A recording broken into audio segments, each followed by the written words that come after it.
नमः सिद्धेभ्या ॐ नमः सिद्धेभ्या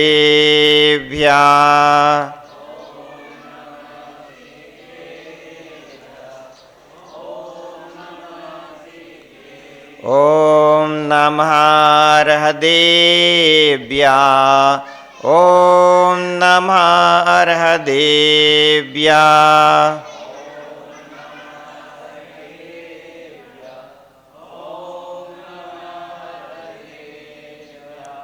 ॐ नमः गुरुदेवेभ्या ॐ नमः गुरुदेवेभ्या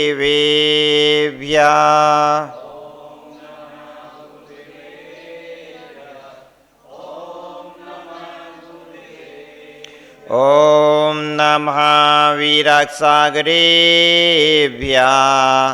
ॐ नमः वीरसागरेभ्या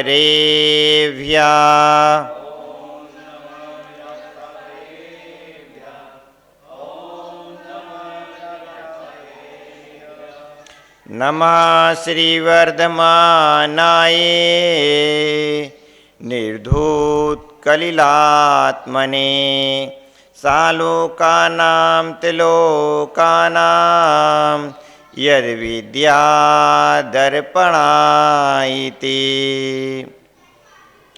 गुरुर्हद गुरुसिद्धे गुरुराचार्य पाठिका गुरु साक्षात् परम साधु तस्मै श्री गुरवे नमः तस्मै श्री विराग गुरवे नमः तस्मै श्री विराग गुरवे नमः। अनंतानंद सिद्ध परमेष्टि भगवान की, देवादिदेव 1008 श्री पार्श्वनाथ भगवान की, देवादिदेव 1008 श्री श्रीमंदर स्वामी भगवान की, परम पूज्य वात्सल रत्नाकर आचार्य श्री परम पूज्य आचार्य श्री समंतभद्र स्वामी की, परम पूज्य वात्सल रत्नाकर आचार्य श्री विमल शाह जी महाराज की, परम पूज्य तपस्वी सम्राट आचार्य श्री सन्मति शाह जी महाराज की, परम पूज्य राष्ट्रचंद भारत गौरव गणाचार्य गुरुदेव स्वामी श्री विराग शाह जी मोहनी राज की, परम पूज्य आचार्य श्री विशुद्ध शाह जी मोहनी राज की, अहिंसामयी विश्व धर्म की,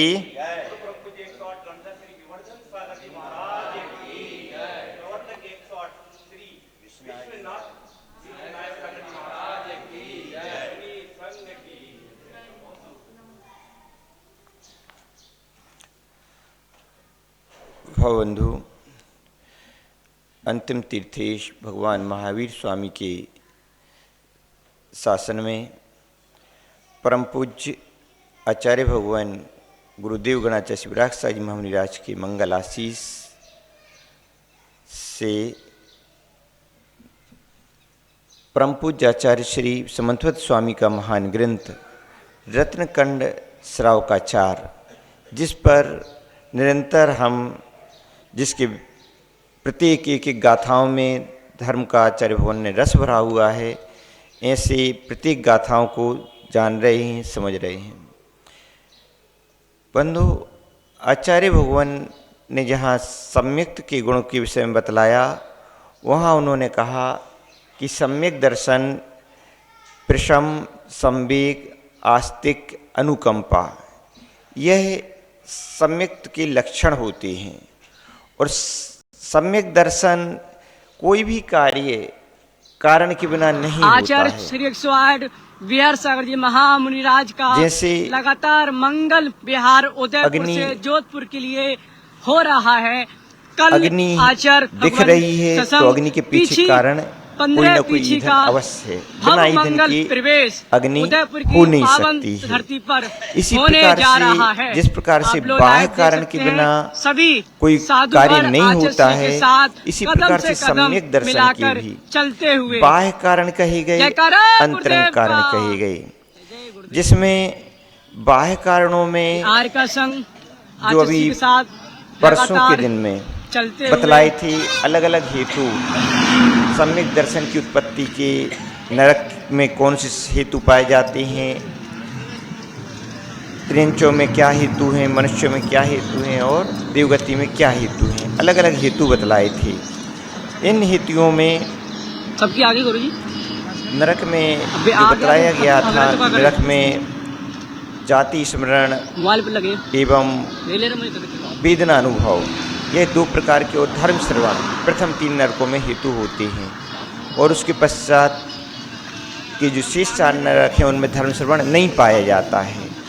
इसी प्रकार से मनुष्य गति में भी धर्म श्रवण, जिनबिंब दर्शन, यह हेतु बतलाए थे।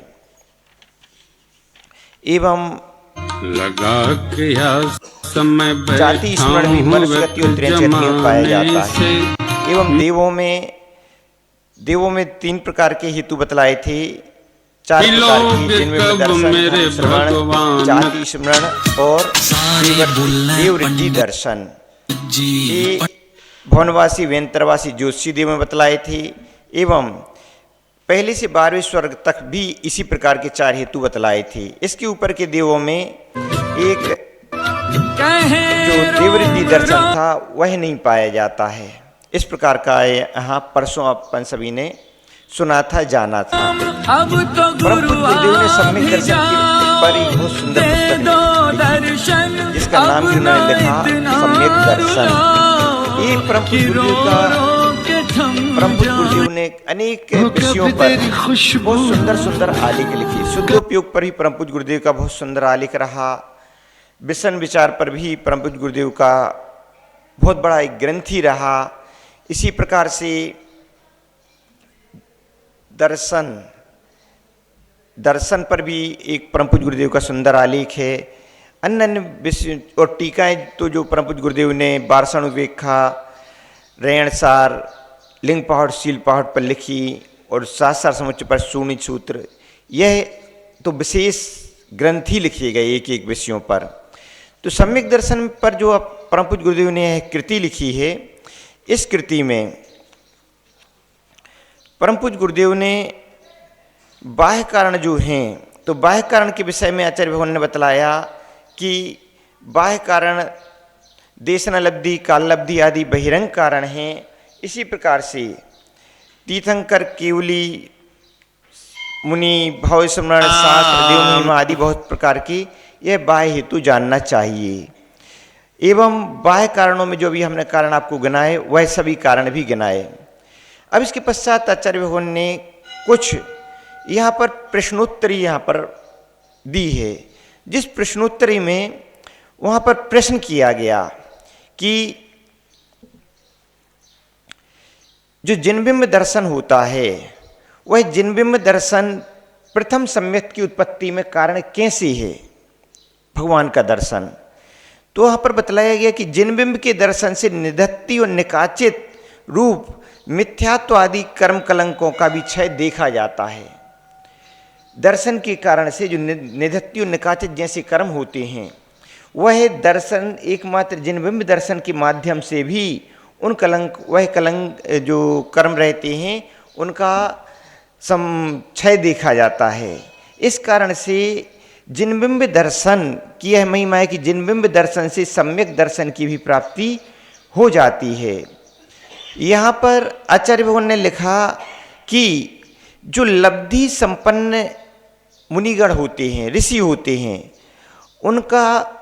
उनका दर्शन भी तो प्रथम सम्यक की उत्पत्ति का कारण होता है। इस कारण को यहाँ पृथक रूप से क्यों नहीं कहा गया। जो रिद्धिधारी मुनिराज जो कि चतुर्थ काल में होते थे, पाए जाते, जिनको रिद्धियाँ पाई जाती थीं, उनके निमित्त से भी अनेक भव्य जीवों को सम्यक दर्शन की प्राप्ति होती है। तो यहाँ पर प्रश्न किया गया कि जो मनुष्य आदि के लिए जो सम्यक के हेतु बतलाए गए, धर्म श्रवण, जिनबिंब दर्शन, जाति स्मरण आदि जो हेतु बतलाए गए, तो उसमें इस प्रकार से लब्धि संपन्न ऋषियों का दर्शन को भी हेतु क्यों नहीं बतलाया गया, प्रश्न किया गया। तो वहाँ पर आचार्य भगवान ने समाधान करते हुए कहा कि लब्धि संपन्न ऋषियों का जो दर्शन है वह जिनबिंब दर्शन में ही समाहित हो जाता है, उसी में ही उसका अंतर्भाव किया गया है। इसी प्रकार से एक प्रश्न और किया गया कि यहाँ पर जो शिखर जी, गिरनार जी आदि सिद्ध क्षेत्र आदि हैं, वह भी सम्यक दर्शन के हेतु में कारण बनते हैं।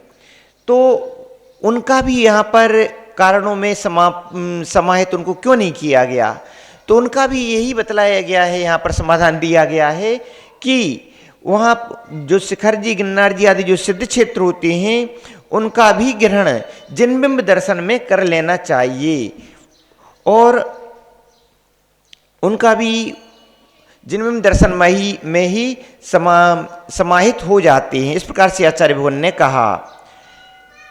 एक यहाँ पर आगे यहाँ पर जिज्ञासा की गई कि जो देवरिद्धि दर्शन है, देवरिद्धि दर्शन का जाति स्मरण में समावेश क्यों नहीं किया गया। जो देवों में सम्यक के बाह्य हेतु बतलाए, तो वहाँ पर देवरिद्धि दर्शन और जाति स्मरण इस प्रकार के हेतु कहे गए। तो एवं जिनबिंब दर्शन और धर्म श्रवण भी कहा गया, 4 हेतु कहे गए। तो यहाँ पर प्रश्न किया गया है कि देवरिद्धि का जाति स्मरण में समावेश क्यों नहीं किया गया। तो देवरिद्धि दर्शन के विषय में यहाँ पर कहा गया कि जो देवगण होते हैं, देवगणों में अणिमा आदि रिद्धियाँ पाई जाती हैं। जैसे ही देवों की उत्पत्ति विमानों में होती है, तो वहाँ पर अपनी उत्पत्ति के होने पर वह अपनी जो रिद्धियाँ होती हैं, वह अणिमा आदि रिद्धियाँ होती हैं, वह अणिमा आदि रिद्धियों को देख करके जो देव इस प्रकार का स्मरण करते हैं कि यह सभी हमारे लिए उपलब्धियाँ जो जिनेंद्र भगवान का हमने पूर्व में अनुष्ठान आदि किया है, उसके माध्यम से हमें प्राप्त हुई हैं। जो देव इस प्रकार का विचार करते हैं, उनके लिए वह पल सम्यक दर्शन की उत्पत्ति का कारण बन जाते हैं। जो इस प्रकार का विचार करते हैं कि यह जो हमारे लिए देवगति की आदि प्राप्ति हुई है, यह हमारे लिए जिनेंद्र भगवान का जो हमने पूर्व में अनुष्ठान आदि किया है, पूजन किया, अभिषेक किया है, उसके माध्यम से हमें यह सब उपलब्धियां हुई हैं। तो उस समय वह सब उपलब्धियों का स्मरण करके और वह सम्यक को प्राप्त कर लेते हैं। लेकिन जो देव वह इस प्रकार का विचार नहीं करते हैं, वह अपनी इस उपलब्धि को जिनेंद्र देव के दर्शन आदि की उपलब्धि नहीं मानते हैं, अपितु पूर्व में मिथ्यात्व आदि के संपर्क में ही संलग्न में रहे हैं और मिथ्यात्व आदि के कारण से मिथ्यात्व आदि अनुष्ठानों में ही संलग्न जो रहे हैं, उनके लिए उस प्रकार के भाव नहीं हो पाने से, जिनेंद्र भगवान के प्रति श्रद्धा रूप भाव उत्पन्न नहीं हो पाने से उनके लिए उस समय सम्यक की प्राप्ति नहीं हो पाती है।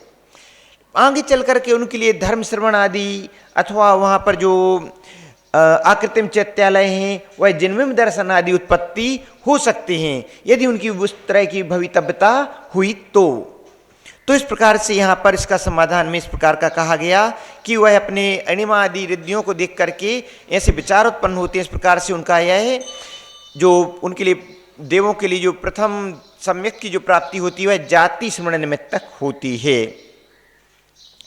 और जो यह जो इनका पाया जाता है, वह उनका जाति स्मरण की जो कथन किया गया, तो इसके विषय में लिखा है कि यह उनमें जो प्रथम अंतर्मूर्त होता है, उत्पत्ति के पश्चात उत्पन्न होने के समय से यह अंतर्मूर्त के भीतर ही होता है। जाति स्मरण उत्पन्न होने के प्रथम समय से लगा करके अंतर्मूर्त काल के भीतर ही होता है देवों में। और उसके पश्चात जो होता है तो है देवरिद्धि दर्शन।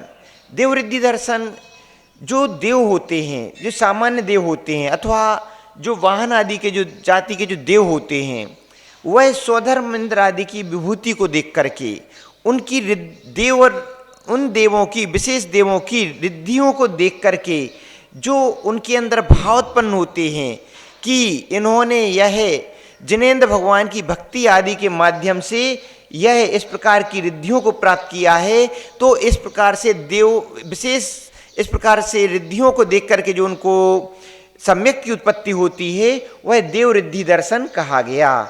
तो तो यहाँ पर यह बतलाया गया कि इस कारण से देव रिद्धि दर्शन अलग हेतु दिया गया और जाति स्मरण अलग हेतु दिया गया। जाति स्मरण से जो सम्यक होता है देवों में वह अंतर्मुहूर्त के अंदर ही हो जाता है, और उसके पश्चात जो होता है तो उसमें देव रिद्धि दर्शन आदि ही विशेष निमित्त होते हैं, तो उसमें जाति स्मरण फिर निमित्त नहीं होता है। जिनके लिए अंतर्मुहूर्त के बाद सम्यक हो रहा है तो उसमें देव रिद्धि दर्शन अथवा धर्म श्रवण आदि ही हेतु होते हैं। इस प्रकार से यहाँ पर जानना चाहिए। आगे इसी प्रकार से नरकों के विषय में भी बतलाया गया कि प्रश्न किया गया है कि नारकी जीव विभंग आदि ज्ञान के द्वारा, जो उनके लिए कुअवधि ज्ञान आदि होता है, उसके द्वारा वह अपने 1, 2 या 3 आदि भावों को जानते हैं। तो उसके द्वारा वह 2, 3 भाव आदि को जानते हैं, तो उनको अवधि ज्ञान आदि से जान करके वह और जो पूर्व में अपने उनके लिए जो उपलब्धियां रही हैं, धर्म का संयोग रहा है, अथवा उसके कारण से उसको अवधि ज्ञान आदि के कारण से जान करके उस रूप जाति स्मरण के द्वारा वह प्रथम सम्यक को प्राप्त कर लेते हैं। तो यहाँ पर उन्हें परम पूज्य गुरुदेव ने लिखा कि वह सामान्य रूप से भाव स्मरण के द्वारा सम्यक की, तो वहां पर धर्म बुद्धि से पूर्व में किए गए अनुष्ठानों की विफलता से ही प्रथम सम्यक को प्राप्त कर सकते हैं।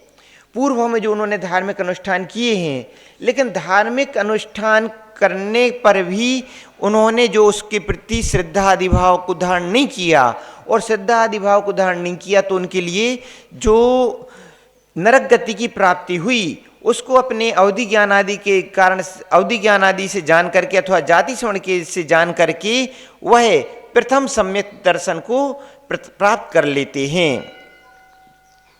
और इस प्रकार से उनके लिए वहाँ पर जाति स्मरण प्रथम सम्यक की उत्पत्ति के में कारण हो जाता है।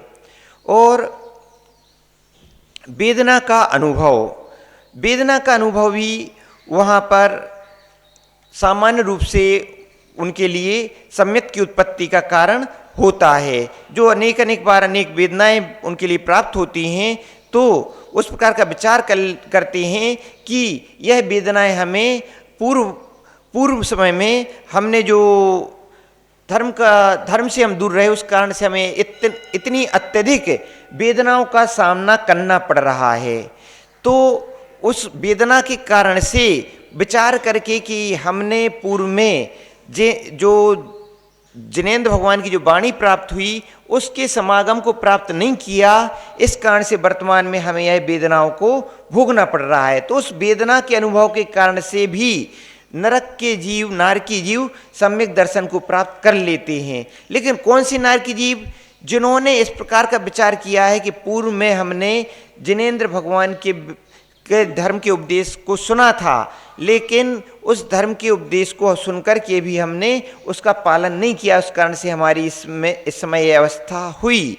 हम 5 प्रकार के पापों का ही पूर्व में सेवन करते रहे। अनेक बार हमारे लिए संभलने के लिए, धर्म के मार्ग पर आने के लिए प्रेरित किया गया, लेकिन हमने उस धर्म के मार्ग की ओर हमने कदम नहीं बढ़ाए। जब जो नारकी इस प्रकार का चिंतन करता है तो उसके लिए वह वेदना की तीव्र वेदना के कारण से इस प्रकार से पूर्व में किए गए सुने गए धर्म को स्मरण करके वह सम्यक को प्राप्त कर लेता है।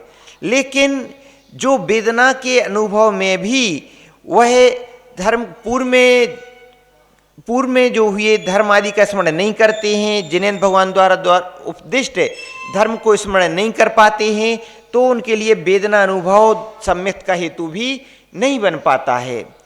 तो बंधु, वर्तमान में किया जा रहा जो हमारे द्वारा धार्मिक क्रियाएं हैं अथवा मिथ्या दृष्टि जीवों द्वारा भी जो धर्म का उपदेश सुना जाता है, लेकिन पाप कर्म का तीव्र उदय होने से वह उनके लिए सम्यक का हेतु नहीं बन पाता है। लेकिन वर्तमान में श्रवण किया गया धर्म अगले भवों में यदि कोई जीव नरक में भी जाता है तो नरक में भी उसके लिए सम्यक दर्शन की उत्पत्ति का हेतु बन जाता है। वर्तमान में सुना गया जिनेंद्र भगवान का उपदेश अथवा उनके द्वारा प्रणीत धर्म सम्यक दर्शन की हेतु में, सम्यक दर्शन में हेतु बन जाता है। तो तीसरे नरक तक तो जो सम्यक दृष्टि देव भी वहाँ जाते हैं, तो वहाँ पर तीसरे नरक तक तो धर्म श्रवण एक हेतु बन जाता है। लेकिन उसके नीचे के जो नारकी होते हैं, तो वहाँ पर वह पूर्व में जो उनने धर्म क्रियाएं की हैं अथवा धर्म को सुना है, तो वह अपने जाति स्मरण आदि के बल से अथवा जो उनका अवधि ज्ञान है, जो कुअवधि ज्ञान है, अथवा उस कुअवधि ज्ञान आदि के बल से, जाति स्मरण आदि के बल से वह पूर्व में किए गए उसको धर्म को स्मरण करके उस धर्म के प्रति श्रद्धा जगा करके वह सम्यक को प्राप्त कर लेते हैं।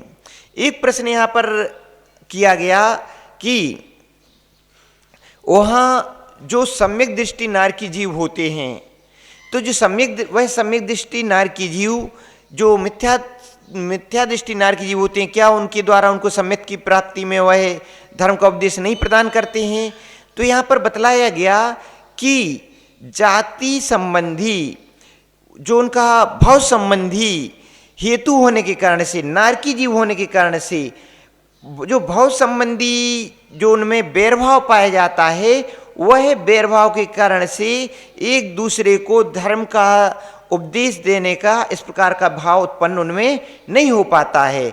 अतः वहाँ पर जो सम्यक दृष्टि जीव रहते हैं, वह दूसरे नारकियों को इस प्रकार का धर्म का उपदेश प्रदान नहीं कर पाते हैं। वहाँ पर नरक भाव संबंधी भावों की प्रचुरता, कलंक, जो वहाँ पर लेस्याएँ होती हैं, कृष्ण नील जो कापुज, जो इस प्रकार की अशुभ लेस्याएँ होती हैं, उस अशुभ लेस्याओं की प्रचुरता होने से एक नारकी दूसरे नारकी के धर्म में हेतु नहीं बन पाता है। इस प्रकार से वहाँ पर कहा गया। इसी प्रकार से आगे बतलाया गया कि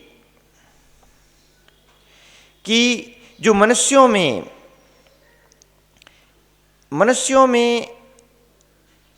जो धर्म इसके सम्यक के हेतु कहे गए, तो सम्यक के हेतु मनुष्यों में 3 हेतु कहे गए हैं। 3 हेतुओं में कहा गया है जिनबिंब दर्शन, धर्म श्रवण और जाति स्मरण, ये 3 हेतु कहे गए हैं। तो यहाँ पर प्रश्न किया गया है कि जिन महिमा दर्शन को यहाँ पर शामिल क्यों नहीं किया गया है? जिन महिमा दर्शन, तो यहाँ पर जिन महिमा दर्शन के विषय में कहा गया है कि जिन महिमा दर्शन देवों में यह विशेष रूप से सम्यक का हेतु पाया जाता है। क्योंकि देवगण भगवान के 5 कल्याणकों में जाते हैं। गर्भ कल्याणक, जन्म कल्याणक, दीक्षा कल्याणक, केवल ज्ञान कल्याणक और निर्माण कल्याणक, 4 कल्याणकों में जाते हैं। और मिथ्या दृष्टि देव जो जिनेंद्र भगवान का यह 5 कल्याणक बहुत विशेष वैभव के साथ में जो संपन्न होते हैं, स्वधर्मेंद्र अपने विशाल वैभव के साथ में ऐरावत आदि पर बैठ करके जो आता है और भगवान का जो जन कल्याणक आदि मनाता है, गर्भ कल्याणक आदि मनाता है, तो इसको देख करके अनेक मिथ्या दृष्टि देव सम्यक को प्राप्त कर लेते हैं। तो जिन महिमा दर्शन, इसके लिए किसमें समाहित किया गया? जिन महिमा दर्शन। तो यहाँ प्रश्न किया गया है कि यहाँ पर जिन महिमा दर्शन को भी मनुष्यों के सम्यक उत्पत्ति के स्थान में क्यों नहीं शामिल किया गया? तो यहाँ पर उत्तर दिया गया है कि प्रथम तो जिन महिमा दर्शन का जिनविम दर्शन में ही समाहित कर लेना चाहिए, जिन महिमा दर्शन को। और मिथ्या दृष्टि मनुष्यों के आकाश में गमन की शक्ति तो होती नहीं है, और इस कारण से नंदीश्वर दीपादि में किया जाने वाले जिनेंद्र प्रतिमाओं का जो महामहोत्सव होता है, उसको तो देखना उनके संभव हो नहीं पाता है। तो इस कारण भी उनके जिन महिमा दर्शन करना अभाव है। किंतु मेरू पर्वत पर जो जिनेंद्र महोत्सव किया जाता है, जो बालक रहता है, तीर्थंकर बालक रहता है वहाँ पर उनका जो अभिषेक आदि किया जाता है, तो उसको मिथ्या दृष्टि विद्याधर मनुष्य भी देखते हैं। कौन देखते हैं? मिथ्या दृष्टि विद्याधर मनुष्य भी देखते हैं। तो उस वहाँ पर मिथ्या दृष्टि व विद्याधर उसको देख करके उनके लिए वहाँ पर सम्यक की प्राप्ति का हेतु कहा गया, सम्यक की प्राप्ति भी हो जाती है। तो उसका ग्रहण जिनबिंब दर्शन में ही करना चाहिए। जो जिन महिमा दर्शन नहीं कहा गया तो उसका ग्रहण किस में कर लेना चाहिए? जिनबिंब दर्शन में ही कर लेना चाहिए। तो वहाँ पर जो बालक है, बालक जिनबिंब नहीं है, लेकिन भविष्य में वह तीर्थंकर हो, जो भविष्य में वह केवल ज्ञान को प्राप्त करने वाला है, भविष्य में निर्वाण को प्राप्त करने वाला है। इस कारण से वहाँ पर भावी रूप से इस प्रकार का उनको भावी रूप से चूंकि होने वाले भगवान हैं, इस कारण से वहाँ पर उसको जिनबिंब दर्शन में शामिल कर लेना चाहिए। इस कारण से वहाँ पर मिथ्या दृष्टि विद्याधर देव भी वहाँ पर तीर्थंकरों का, बालक तीर्थंकर का अभिषेक देख करके सम्यक को प्राप्त कर लेते हैं। आगे प्रश्न किया गया कि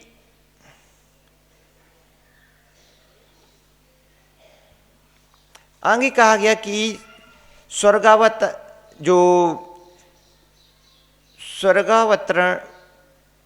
अवतरण अर्थात गर्भ कल्याणक होता है, जन्म कल्याणक होता है और दीक्षा कल्याणक आदि जो जिन महिमाएं हैं वह जिनबिंब के बिना भी देखी जाती हैं, जिनबिंब के बिना भी देखी जाती हैं। उनमें तो तीर्थंकर बालक रहते हैं, जिनबिंब नहीं रहते हैं। तो यहाँ पर यही समाधान दिया गया है कि वह भावी जिनबिंब में की कल्पना कर लेनी चाहिए, क्योंकि तीर्थंकर भविष्य काल में भावी तीर्थंकर होंगे। इस कारण से उनका उनमें समाविष्ट कर लेना चाहिए। इस प्रकार से यहाँ पर परम पूज्य गुरुदेव ने विभिन्न विभिन्न प्रकार से इन प्रश्नों का समाधान किया।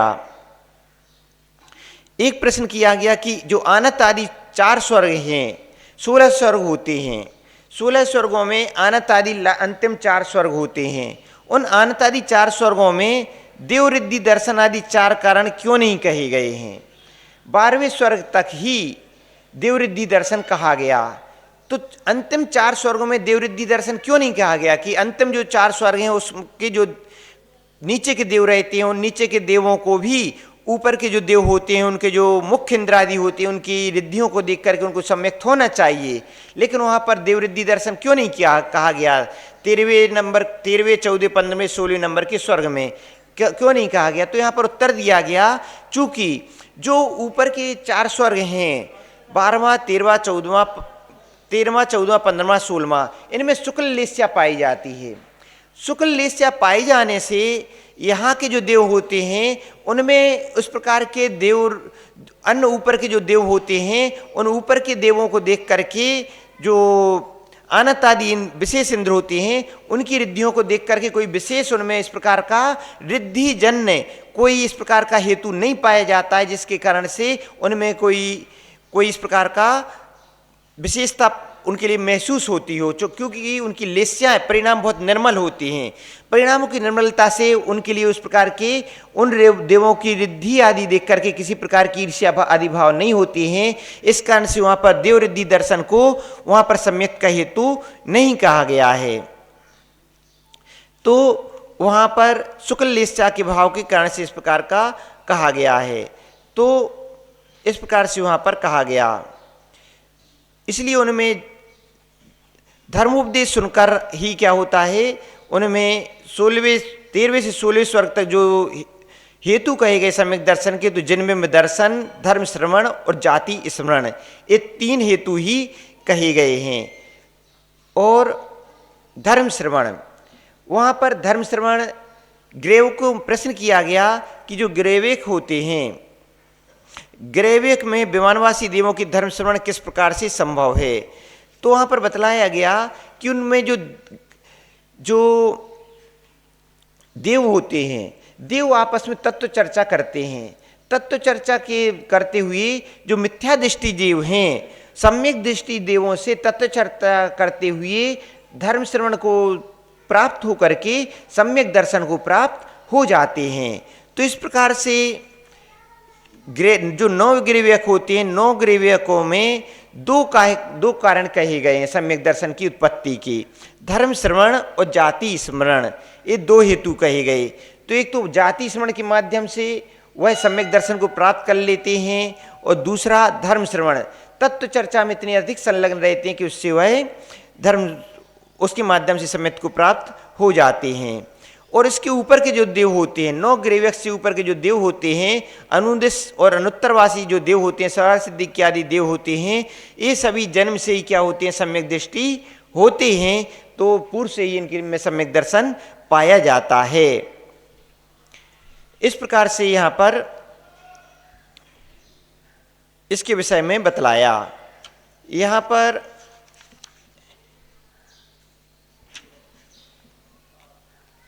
इस प्रकार से यहाँ पर बतलाया कि सम्यक दर्शन 2 प्रकार का होता है, एक निसर्गत सम्यक दर्शन, एक अधिगमत सम्यक दर्शन।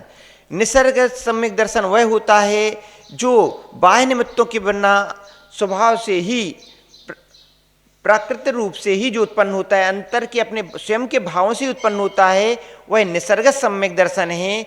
और अधिगम सम्यक दर्शन वह होता है, मुनिराज ने उपदेश दिया और उस उपदेश को सुनकर के लिए जो अपने लिए सम्यक दर्शन हुआ, वह क्या है, अधिगम सम्यक दर्शन है। अथवा बाह्य उपदेश आदि पूर्वक जो जीवादि पदार्थों के ज्ञान से जो निमित्त से होता है, अधिगम सम्यक दर्शन होता है। इस प्रकार से यह सम्यक दर्शन के भेद जानने चाहिए। बंधु, इस प्रकार से यह सम्यक दर्शन की महिमा होती है कि सम्यक दर्शन के माध्यम से यह जीव निरंतर उस अवस्था को प्राप्त हो जाता है कि वह अधिक समय तक संसार में उसका शेष नहीं रहता है। सम्यक दर्शन के 3 भेद हैं। सम्यक दर्शन 3 प्रकार का होता है, उपसम सम्यक दर्शन, छायुष्मिक सम्यक दर्शन, छायिक सम्यक दर्शन। उपसम सम्यक दर्शन की अवस्था ज़्यादा समय की नहीं रहती है, अधिक से अधिक अंतर्मुहूर्त काल ही रहता है, और उस अंतर्मुहूर्त काल में ही जो जीव संभल गया तो उसका उपसम सम्यक दर्शन छायुष्मिक सम्यक दर्शन में परिवर्तन हो जाता है, और जो नहीं संभल पाया तो उसका सम्यक दर्शन फिर वह उपसम सम्यक दर्शन से फिर मिथ्यात्व की ओर चला जाता है। तो छायुष्मिक सम्यक दर्शन जो होता है उसका काल 66 सागर तक पाया जाता है, और 66 सागर में वह फिर सम्यक दर्शन छायिक सम्यक दर्शन में परिवर्तन हो जाता है। छायिक सम्यक दर्शन, जब छायुष्मिक सम्यक दर्शन छायिक सम्यक दर्शन में परिवर्तित हो जाता है, तो छायिक सम्यक दर्शन एक ऐसा होता है कि फिर वह छूटता नहीं है। छायिक सम्यक दर्शन अंत तक साथ रहता है, जब तक कि व्यक्ति जीव के लिए केवल ज्ञान प्राप्त नहीं हो जाता है, तब तक वह साथ ही रहता है, छूटता नहीं है। यह छायिक सम्यक दर्शन की विशेषता होती है। छायिक सम्यक दर्शन यदि उस भाव में जीव के लिए प्राप्त हो गया है और उसके किसी आयु का बंध नहीं हुआ है, तो वह उसी भाव से ही निर्वाण को प्राप्त कर लेता है।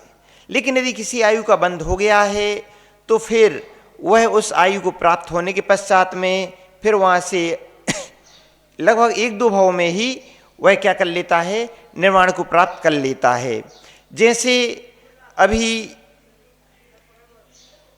राजा श्रेणिक का जीव, राजा श्रेणिक के जीव के लिए सम्यक दर्शन हुआ, लेकिन सम्यक दर्शन होने के पूर्व ही क्या हो गया था, उसके लिए नरक आयु का बंध हो गया था। नरक आयु का बंध हो गया था, तो जिस आयु का बंध हो जाता है वह आयु तो फिर टलती नहीं है, लेकिन आयु तो उसको प्राप्त हुई, लेकिन जब उसके लिए सम्यक दर्शन प्राप्त हुआ तो सम्यक दर्शन के प्रभाव से उसके साथ नरक की आयु प्रथम नरक की आयु पर्यंत रह गई, और प्रथम नरक की आयु उसकी अभी वह प्रथम नरक में है, और जब उसकी आयु पूर्ण हो जाएगी तो प्रथम नरक से वह च्युत होने के पश्चात में इसी भरत क्षेत्र में जो अगला काल आएगा, अगला काल कौन सा, आगे काल कौन सा आएगा, छठवां काल, और छठवें काल के पश्चात में अवसर्पणी काल का समापन हो जाएगा, उत्सर्पणी काल का प्रारंभ हो जाएगा, और उत्सर्पणी काल का जो प्रथम काल आएगा, और प्रथम काल कौन सा काल रहेगा, प्रथम काल दुखमा दुखमा काल रहेगा। उसके पश्चात में दूसरा काल आएगा उत्सर्पणी का, वह कौन सा रहेगा?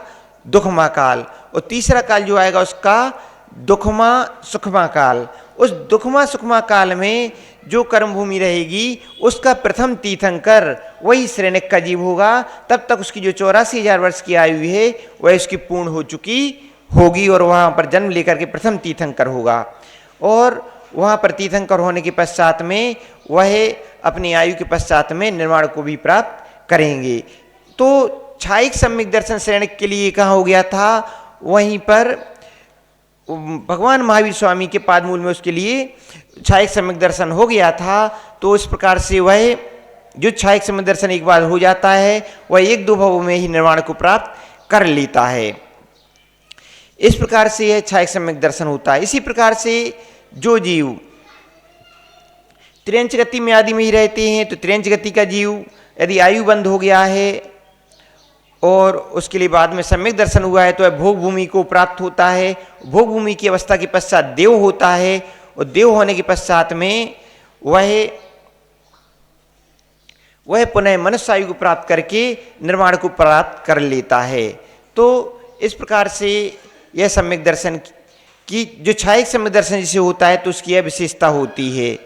तो इस प्रकार से यह सम्यक दर्शन की विशेषता होती है कि जीव छायिक सम्यक दर्शन को प्राप्त होकर के संसार को क्षय कर देता है। यहाँ पर रत्नगण श्रावकाचार्य में आचार्य भगवान समंतवत स्वामी 39वें नंबर की कारिका में यही बतला रहे हैं कि सम्यक दृष्टि जीव तीर्थंकर भी होते हैं। तीर्थंकर पद भी सम्यक दृष्टि जीव पा लेते हैं। यहाँ आचार्य भगवान कहते हैं अमरासुर नरपति भीर यमधरपति विष्णुत्पादाम भोजा दृष्टिया सुनिस्तार्था वृश्चक्रधरा भवंती लोक शरण्या। यहाँ बतला रहे हैं कि सुनिस्तार्था अर्थात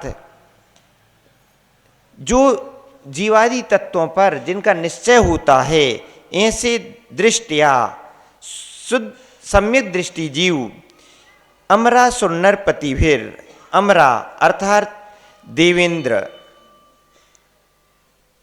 असुर, असुर अर्थात धर्णेन्द्र और नरपति भी अमरा अमरा अमर अर्थात देवेंद्र, अमर के पति कौन? स्वधर्मेंद्र। और असुर, असुर के पति असुराधिपति, असुराधिपति कौन? धर्णेन्द्र।